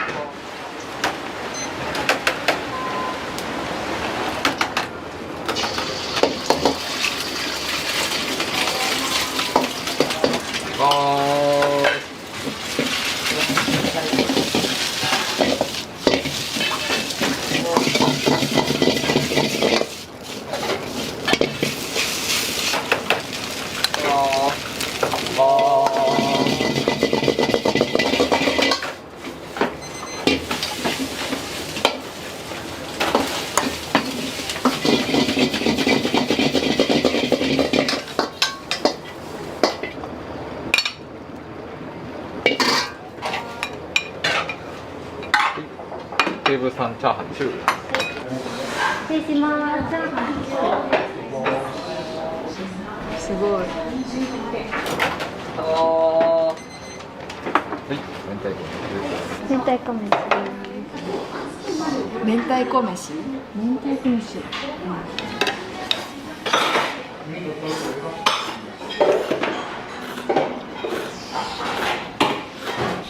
これが針金ですね。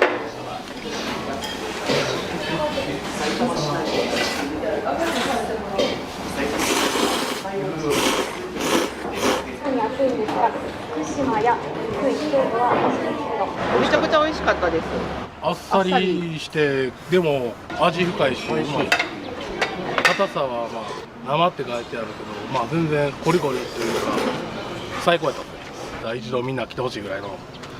思います。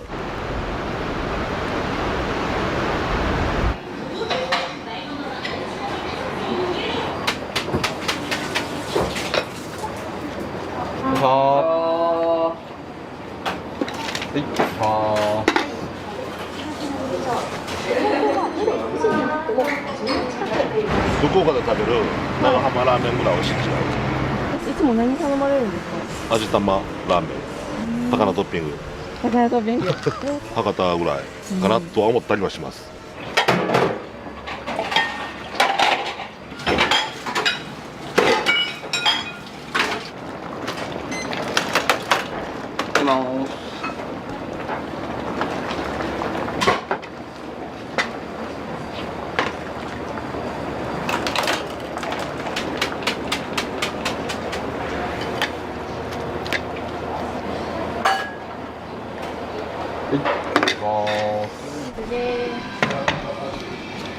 月一こっちの方で営業で回ってるので、その時はもう昼はここへって決めたので、安くてボリュームもあって美味しいしいうところですね。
1回か2回か。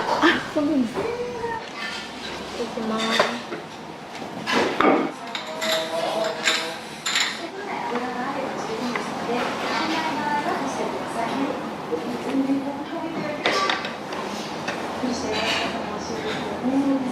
そう、私ね、福岡出身だからよく来る。そうなんですか。やっぱりここの味っていうのはなんかまあよう似てますけどね。美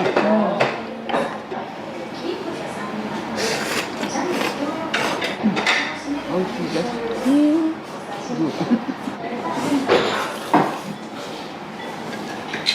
すみません。おはようございます。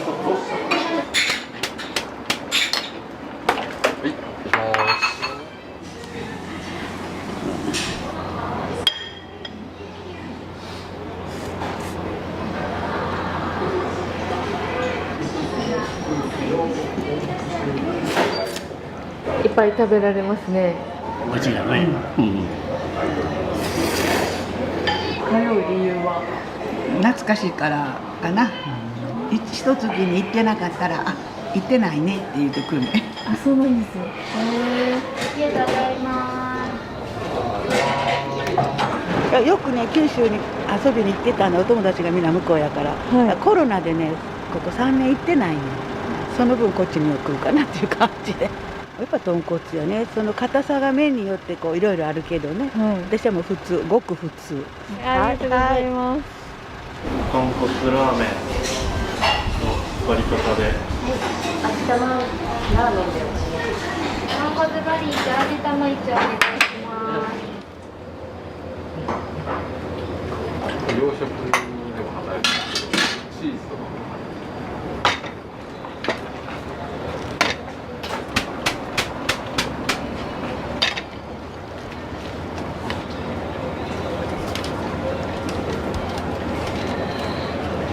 バリと味玉です。バリと味玉です。失礼します。豚骨バリー方です。失礼します。味玉です。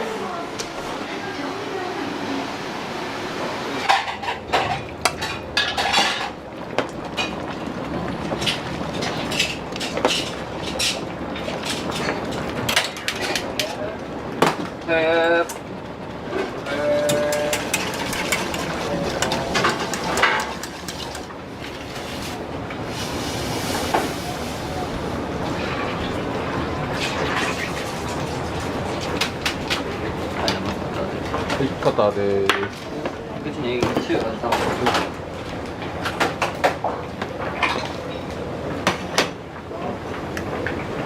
はい、濃い口ネギ中華味玉ラーメンのネギ盛りです。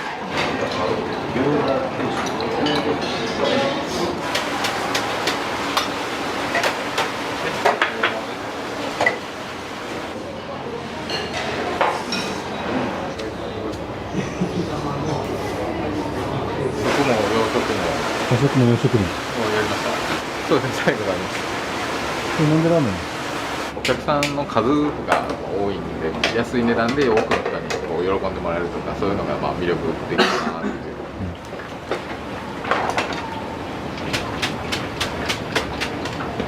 セットライステーブル4です。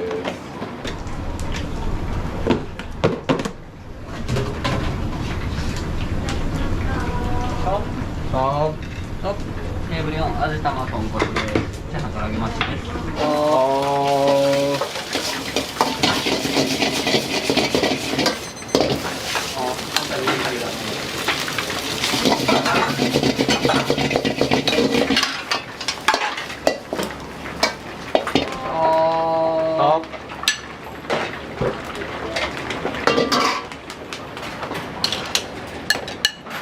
大で唐揚げ巻きで。はい。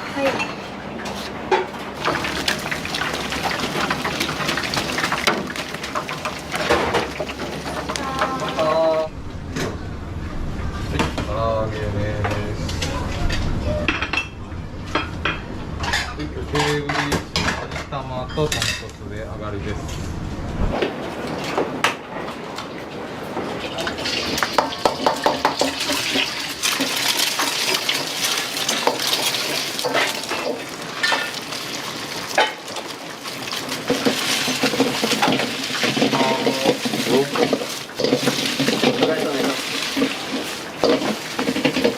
パタにパタにありがとう。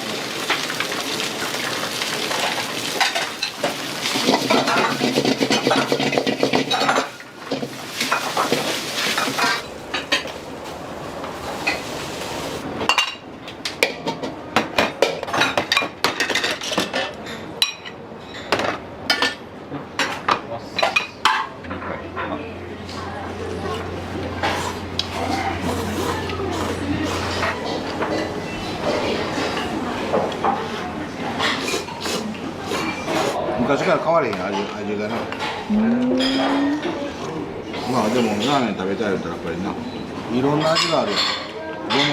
ごま入れてもうまいし、生姜も入れてもうまいしや、でこんな高菜入れてもうまいしや、そのままいってもうまいし。いや大体これやっぱもうシンプル、半ちゃんが一番。これ唐揚げもうまいよ。唐揚げも美味しい。唐揚げも。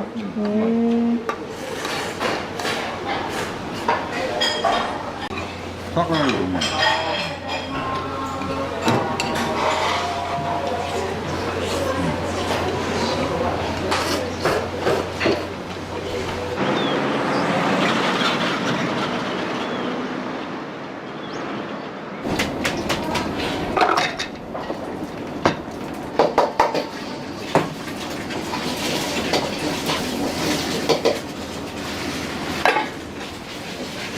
よし、2番の開いと。